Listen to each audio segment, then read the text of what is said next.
Hello, everyone, and welcome to the world of the International Fab Talks. We are happy to connect with you, especially today, because it's creating awareness for one and all. Across the world, we'd love to create awareness with regard to something very, very specific.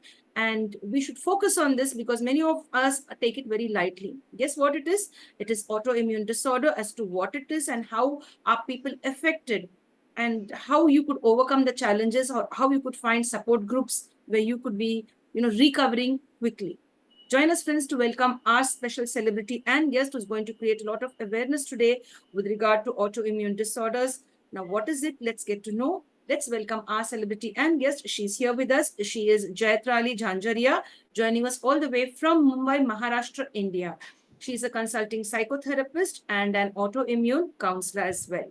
Hello, ma'am, and welcome to the session, dear. Hi, Andrea. Glad to be here again. I'm here for the second time, and I'm so honored and privileged to be here. Ma'am, you are in fact an angel wanting to spread awareness. We hardly find people who are like you, and hats off to you for your courage, your strength, and your perseverance to build a beautiful world for yourself and for one and all. You're very soft and kind to all the people who come across your path. Thank you very much. Thank you so much. Thank you so much.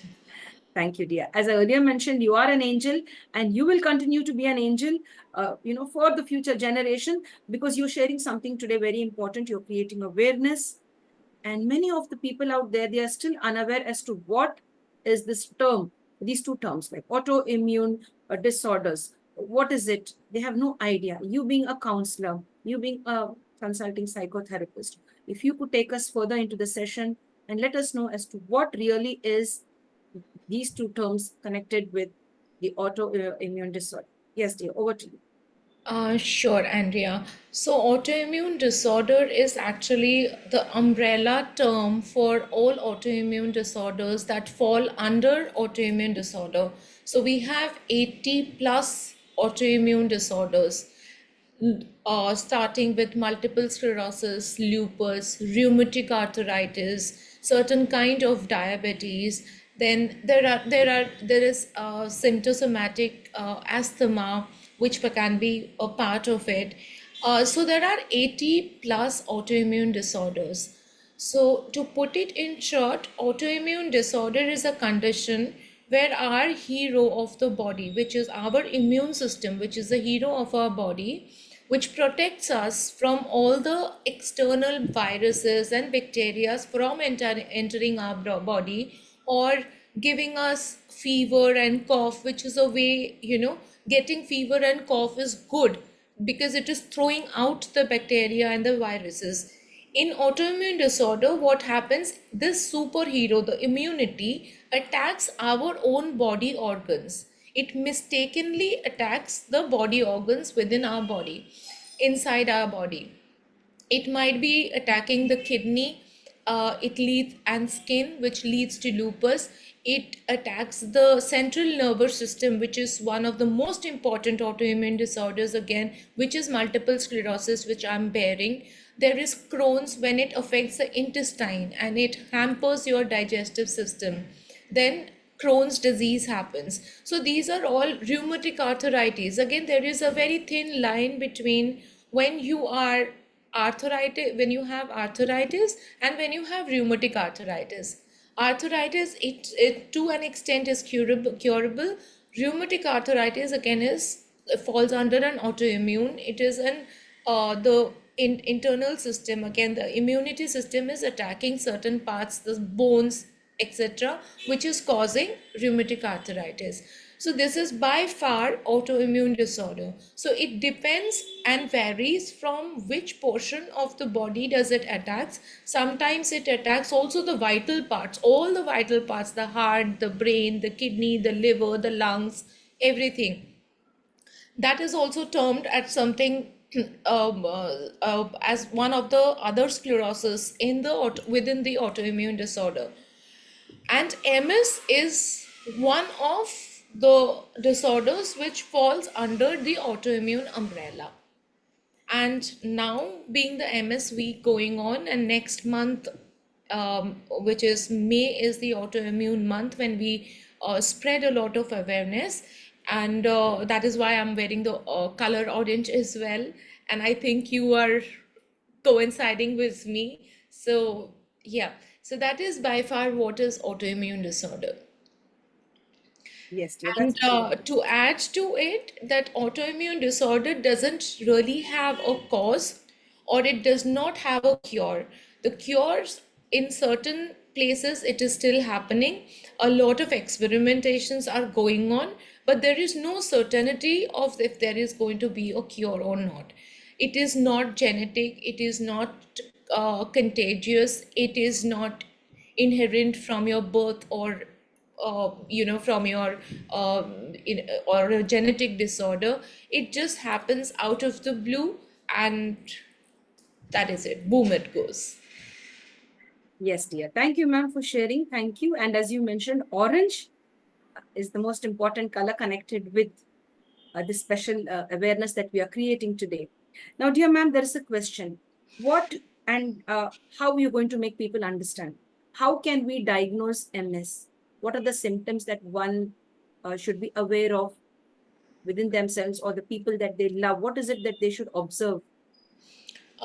So I think the primary thing, so we will come back and we will probably stick to MS right now, and I'll only talk because every diagnosis for autoimmune is different. It varies from disorder to disorder. For MS, I think we all need to be first and foremost be very aware or mindful about our body.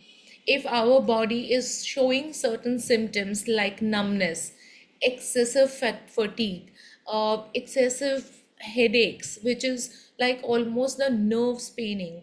Uh, there are certain pins and needles that happen in our legs and our feet. A little bit of, when you in the initial stage, maybe you will have a little problem fathoming or gauging the surface that you are walking. So these are the immediate signals. Go to the doctor. Way back in 2009, when I was diagnosed, multiple sclerosis was hardly known in India. Forget about autoimmune disorder, it was a completely unknown term to us. So while I was having symptoms right from 2006, I did not know what was happening with my body. So from 2006 till 2009, periodically I did visit orthopedic surgeons because my feet went numb. I used to have pins and needles, and we all used to be thinking it is just some kind of a nerve compression, and that is how it is happening, and that is why it might be. And it used to come and it used to go under. It used to go under remission. It was only in 2009 when I just got up from in the office and I fell down. I just collapsed because I felt there was like nothing beneath my waist. I could not feel, and my legs were completely numb. Was when we were again rushed to the doctor, and again we went back to the orthopedic surgeon, and he did all possible checkups on me to figure out what is this which is recurring, which is happening again and again. We did x-rays, we did CT scans, nothing really came out. So, and it so happened that my orthopedic had asked me, what exactly are you feeling? So I said, I'm feeling numb. I'm feeling like somebody has put a local anesthesia in my legs and in my hands, in my palms. I can't really, I can feel the touch, but I don't have the sensation. So that is when he suggested to my husband that why don't you just take an MRI just to rule out if there is anything wrong. And it was by fluke. I took an MRI, and to my surprise, they found out lesions in my brain and my spine. And I did not know what lesions were. I did not know what plaques were. I did not know what is happening. I did not know what is multiple sclerosis. So that is how it was diagnosed. But I would say that sometimes ignorance is bliss, because I did not know about what autoimmune disorder is or what is multiple sclerosis. I did not care too much about it. Okay, fine, something is wrong and it can be rectified. But as time progressed and as my ailment progressed, did I come to know that how it can be retarding and stagnating your progress in your daily life. how terrible it is to get attack, maybe within 3 months, within 6 months, again there is a trigger, there is a relapse, and you again have to get admitted, being given steroid, which is the only way to, stop the uh, disorder from growing at that point. So you need to be given steroids so that it is stuck at that level. So that is how I came to know. But now I think there is a little bit of more awareness, but still people do a lot of dilly-dallying and waiting, like, okay, theek ho jayega, it'll be all right, we will take care of it at a later date. Don't ignore these symptoms. uh, do go and visit at times. Also, I will add to it, there are times when people have woken up, not being woken up completely blind. They have gone to sleep having a vision, they have gotten up, they cannot see anything. There have been people who have gone to, probably they have had a wonderful day, and suddenly in the afternoon they are not being able to move their body, they cannot even turn sides. So those are like severe attacks which have happened to them. So I would request to all the audience, whosoever is listening, any sign, any body giving you any signal, any abnormal signal which does not usually happen to you, do visit a doctor, take clinical support, get it diagnosed, get all the tests done, and get your diagnosis done. Yes, dear ma'am. Thank you so much, ma'am, for sharing, you know, uh, the entire picture as to how this autoimmune disorder is, destroying lives, and how people should be aware of it, and how you've created awareness with regard to the symptoms that one should look out for and stay safe. You also mentioned you are feeling pins and needles in your palms and feet, numbness, and you also mentioned that one could also lose their vision without any uh, you know, earlier either you feel that, oh, something is wrong with me, without any warning or something, you could also lose your So that is vision. the beauty of multiple sclerosis and autoimmune disorder. It does not give you time. It does not give you a signal. It does not, it is very, very, very unpredictable. It can attack you at any time, any moment, any minute. So when I say that, I really mean right now I am under a trigger of multiple sclerosis. So I could not take the meeting in the session last week. It gave me no signal whatsoever. It was just that I could not push myself out of the bed. I could not talk. I could not get my language right. I could not properly think, forget about speaking to you. So I could not even comprehend how to give my answers properly. So that is how unpredictable MS is. It gives you no signal whatsoever. And uh, uh, since we are speaking about multiple sclerosis, like other autoimmune disorders, I said that it does attack several organs of the body, and multiple sclerosis, in speciality, in reality, it attacks the central nervous system of your body. So what happens actually is, a cord, a wire is usually, I had mentioned this even in my earlier interview, like when we see a cable, it has got naked wires inside. Similarly, our central nervous system has got the entire central nervous system has got a coating. It has got a sheath over it. And in multiple sclerosis, what happens is portions of that flakes off. So depending on which place is the flaking happening, which place we are having the lesion, whether in the brain, whether in the frontal lobe of the brain, whether at the back of the brain, whether on the side of the brain, where exactly in the spine, whether in the cervical region or lower back, all the symptoms will keep on differing minutely with minute lesion change of lesions, which is why we also say that no two autoimmune patients are alike. It all depends upon that small or a big plaque, where it is, and what havoc it can create into the body. Yes, dear. That was the question I wanted to ask you. Like, are the symptoms different from different people? So that's what you just mentioned, that they could be different for different people. Now, ma'am, no two people with MS are similar. In what ways can MS, multiple sclerosis, uh, be experienced in different ways with different people? Now, one is the vision you mentioned. One is the As I told you, yeah, as I told you, it is actually no two patients are similar because it all depends upon the lesion and the scar which is happening and at which place it is happening. So if it is supposedly for me, I went into paralysis 2 years back. I was paralyzed over a day. In the afternoon, I could hold and walk. In the evening, I just was lying down for a bit. And as I got up, I tried to get up and I just collapsed down.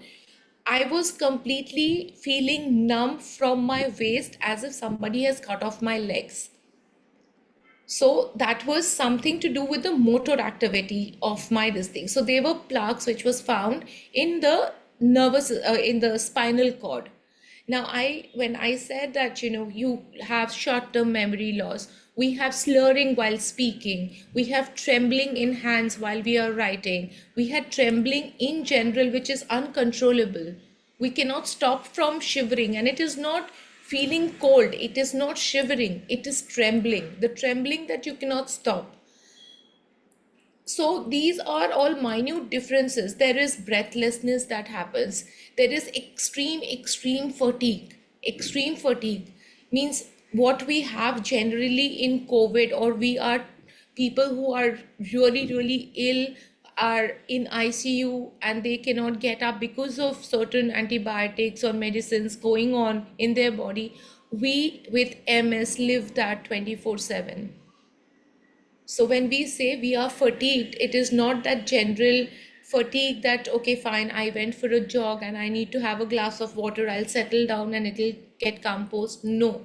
We are fatigued means I cannot even probably lift up a bottle of water for myself. So that is the kind of, it's that diverse uh, how MS is. Yes, dear ma'am. Thank you so much for sharing that. I have a question now put up by one of our uh, guests who are here. What lifestyle adaptations might be necessary for someone living with MS? So how the lifestyle changes and what they should, you know, how the people also around them should take care of them. What lifestyle changes Yes, should be it made within is. the It's a family as well? very important and a valid question, Andrea, that you have asked.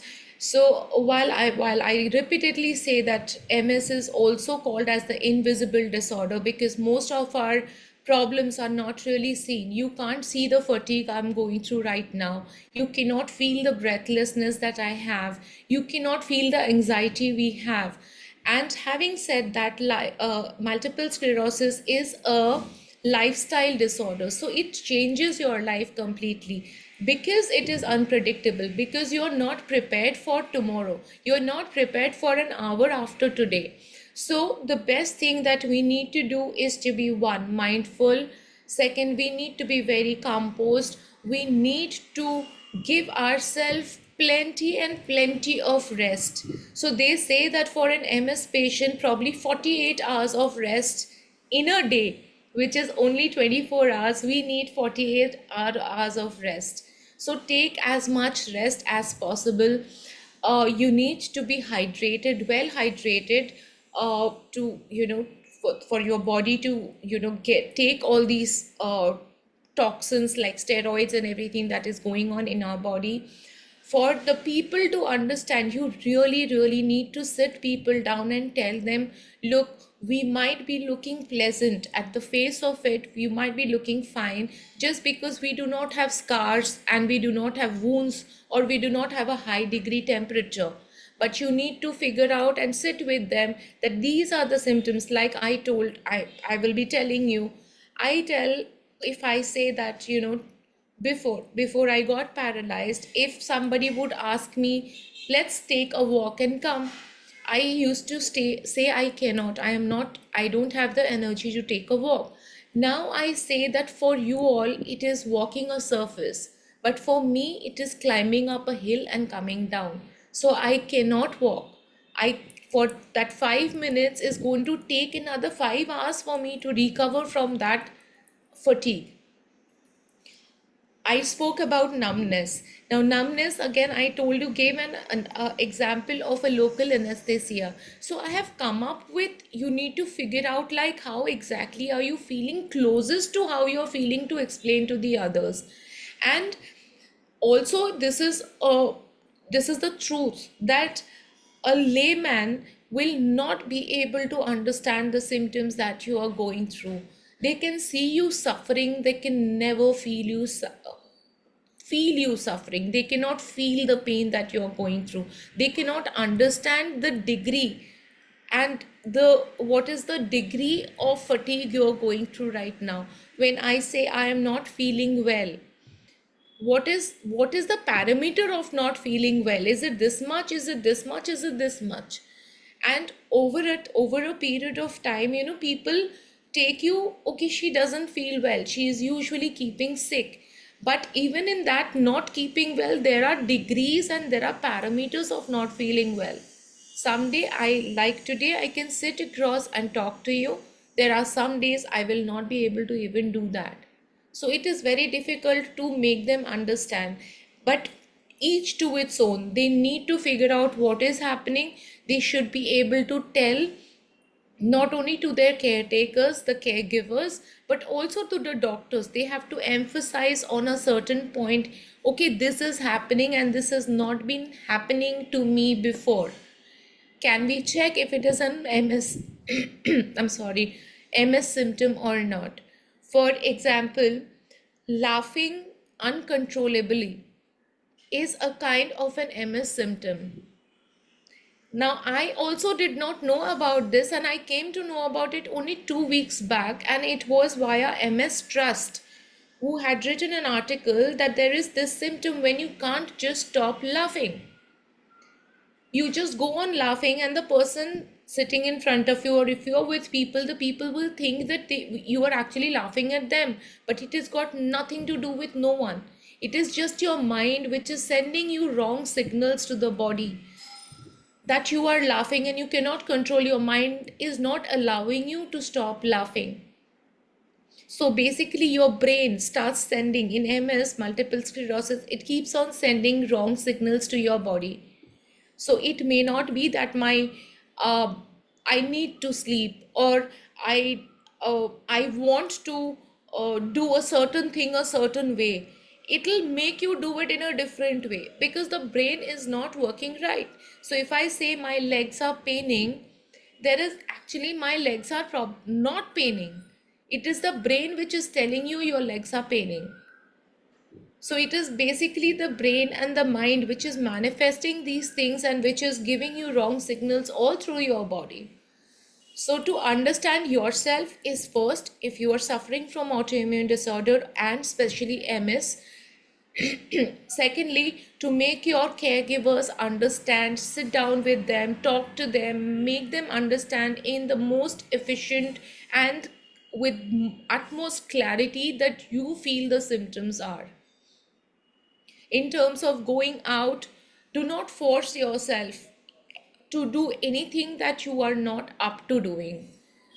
Do what makes you feel happy. Be in the capacity of do things in what lies in your capacity. Do not try to eat more than you can chew over here because you're only going to self-harm yourself. So these are important things that I feel I would like to put it out to the audience. Yes, And I dear hope ma'am. it answers the question. Yes, dear. Yes, dear ma'am. Thank you so much for putting it out so clearly with lots of clarity. As you've also mentioned that uncontrollable laughter could also be something that is like connected with this autoimmune disorder, that you're getting the It wrong signals is. from your brain. It is. Yeah, yes, that's for the first time I'm hearing this. And if it is true that there is something like this, a symptom could be as simple as that people are laughing, and then we take them that they're laughing at us, and it could create some type of social disconnection. But then the truth Correct. is that person is Correct. really suffering from the autoimmune disorder? So it is important. Communication is very important, and transparent, straight communication to an extent that you need to really convince them to what is happening in your body, because nobody else. But if I talk to an autoimmune patient, or if I talk to an MS patient, they will exactly understand what we mean to say by when we say that I am tired today, I cannot talk. They will never ask you, can you please try and make it? Can you please try your level best? Can you still, it's okay, we understand you are feeling fatigued, but try to make it. No MS patient will tell you this. Like there are certain no-nos. Never tell a patient that, oh, you're looking at you, what's wrong with you? You say that you don't keep well. What is wrong with you? You seem all fine. Yeah, we look all fine. That is the beauty of this disorder, that it does not show on our face, and at the face of it, we are all fine. We look healthy. I'm talking to you. I'm talking sense to you, hopefully. But there is a storm, a volcano which is going on inside our body. Like another symptom is vertigo, that we feel dizzy, we get blackouts, sometimes we look down. I have that problem, and many people do have that problem also, that when we are looking down, we feel giddy, we feel like dizzy. So most of the MS patient, it has been put up as an article. Most of the MS patients do go through vertigo at some time or the other, and suddenly it just vanishes. There is no trace of vertigo with you. So there are multiple such things that happen to you. Yes, dear ma'am. Thank you, ma'am, for sharing. Thank you so much for creating a lot of awareness about the various symptoms that could be uh, that one could be facing with regard to autoimmune disorder, and especially focusing on MS, that is multiple sclerosis. Now, dear ma'am, there's another question put up by one of our team members here who are with us as a guest. They're asking you, how might memory loss manifest in someone with MS? With regard to memory loss and MS, how could you like share your thoughts and the truth about it? So the truth is, because as I said, again, it comes back to the neurological disorder that we are having. So multiple sclerosis is a neurological disorder, which is our brain and our spine, which is the entire, it sustains our entire body. Anything that goes wrong in your brain and your spine, it affects on our disability, memory loss, brain fog, uh, uh, you know, partial blindness, blurring of vision, fatigue, etc., etc. So coming to memory loss, there are certain plaques in certain areas of the brain that happens, wherein whatever you are grasping right now I'm with you, and within moments or within a period of time, maybe this entire chapter is going to be erased from our mind. So it depends on which portion of your brain, or which portion in your brain is the plaque or the lesion is, or is it affecting the memory loss? Is it affecting, or is it adding up to the memory loss? And that is why it is a short term memory loss. There have been times when I have been working in the corporate, and I have sat with the in meetings, I have had complete blackout. I have zoned out completely for 5 to 6 seconds. I have, like, somebody had transported me somewhere and got me back. I have no recollection of what has happened. And that is because I do have lesions in my brain also. So, not all people necessarily have a memory loss. It depends on what the lesion is. But this is a very common thing because of the fatigue. There is like a brain fog that happens when you cannot comprehend, and when you cannot comprehend, when you're not being able to understand properly, when you're not being able to pay attention, obviously you will not be able to remember a lot of things, because I am here right now, but mentally I am distant. Mentally I am in a brain fog which is not enabling me to take whatever you are telling, to sustain everything that you are telling, and therefore I am not with you. And so there is a memory loss, plus I have lesions on that particular portion of the brain which leads to memory loss. Similarly, there are behavioral issues.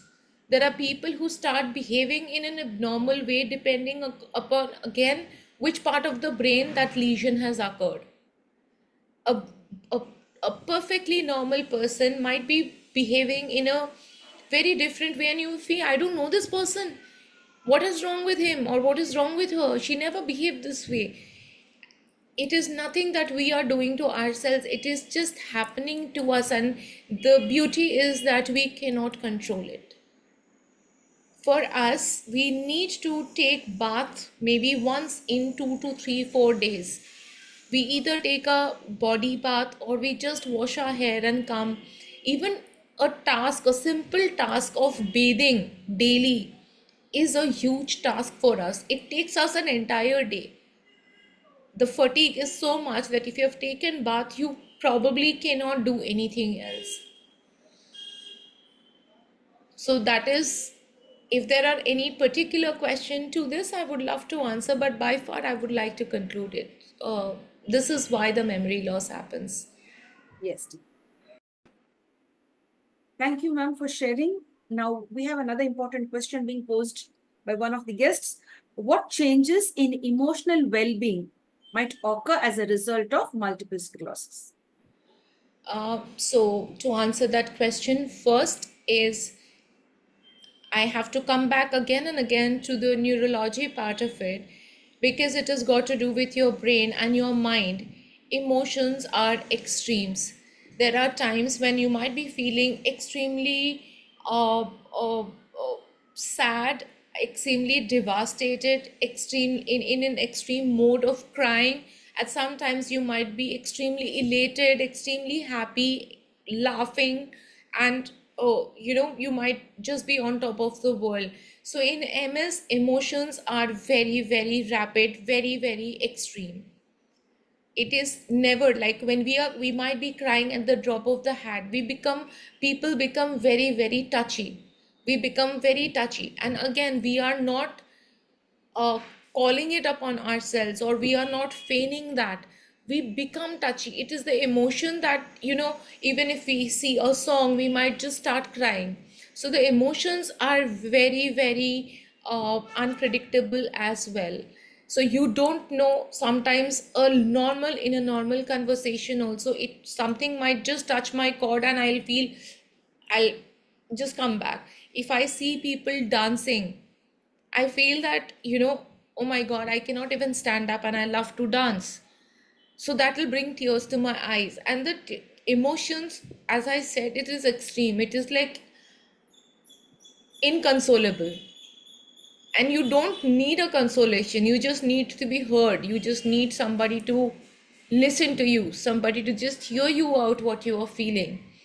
And similarly, as I spoke about the laughter bit, you just laugh and you don't have a control over your laughter. So usually the doctors have now started telling that you need to keep a balance in emotion also. Too much of happiness will create an anxiety. Too much of sadness will definitely lead to an anxiety. So how does a person keep a balance check on emotions? We can't have a hearty laughter and we can't cry out with our hearts loud. So that is how our emotions play with us. Also, emotions, people, the society affects us when it comes to emotions, because they do not understand. They feel it is a trivial issue. They do not know that this doesn't have a cure, even though, as I said, there are experiments which are going on. There is no particular cure, and not everybody gets cured. So when people approach you and not understanding, okay, it is such a trivial thing, so it emotionally hurts you. Emotional turbulences happen at workplace when the corporates don't understand. Probably I will discuss the corporates at a later point. But there are several issues like this, small issues. When you feel you are helpless, you cannot make yourself understandable to a person. I can't put a thermometer and show you, okay, I have got 105 temperature. This is the degree of my ailment right now. So when you do not have a parameter, when you do not cannot show, when you cannot measure it, there is definitely going to be a emotional havoc playing within your body, good or bad. Yes, dear. Yes, dear ma'am. Thank you, ma'am, for sharing. Thank you so much. Much appreciated. I'm sure it's going to help many people out there. Now, ma'am, this being the summer season, and there's a question put up by one of our guests. In what ways can heat, increase or, cause a little Trigger. in trigger or inconveniences to a person suffering from MS? Yeah. So extreme heat and extreme cold, both are equal devils for us. And heat particularly, because in summer seasons, one is dehydration that happens with us. Secondly, we cannot take bath. For us, we cannot even take bath with, a lot of us, I wouldn't say all of us, a lot of us cannot bathe with warm water. It stings. It literally, stings in your body. If we go out in the sunlight, our eyes just shut because we cannot take the sun rays. That is the kind of effect it has with us. We try not to go out in the sun because again the sun pricks in our skin. We have sunburns, or certain people have sunburns. Certain people, it is very, very uncomfortable for us to bear the heat. And it is mostly said that, try to be in a cooler environment. Try to be cool. You try to calm your mind down so that you don't get hyper, because that also gives rise to heat in your body. So you need to try and calm yourself down via meditation, via yoga, via self-talking, which I have, learned. I mean, I would suggest in counseling, like you can talk to yourself. Okay, fine. Nobody understands. You understand yourself. You need rest. You deserve rest. You deserve love. You deserve care. So these are self-talking that you need to constantly do with yourself. Again, extreme cold is equally bad for us. So extreme cold we cannot bear, extreme heat or extreme cold. It again stirs up or it triggers the kind of inflammations in our body that we have. So either or. Yes, dear. Thank you, ma'am, for sharing all of that with lots of clarity. It will really benefit many of the people out there to be aware about the symptoms that they could be facing or their loved ones. You've done great justice to the platform today by sharing all of that, ma'am. This is just part one, and we have even part two, and that is based and connected with Crohn's. Now, what is Crohn's? Ma'am will explain to us. We'll take a short break and we'll be back again connected to ma'am. We have to be very grateful and thankful to people who are ready to share their knowledge and, of course, create awareness on various things which we are unaware of. That is what is the International Fab Talk working on, to create awareness in different aspects with regard to health, with regard to fitness, with regard to emotional well-being, mental health, and of course, life as well. The entire picture that is life.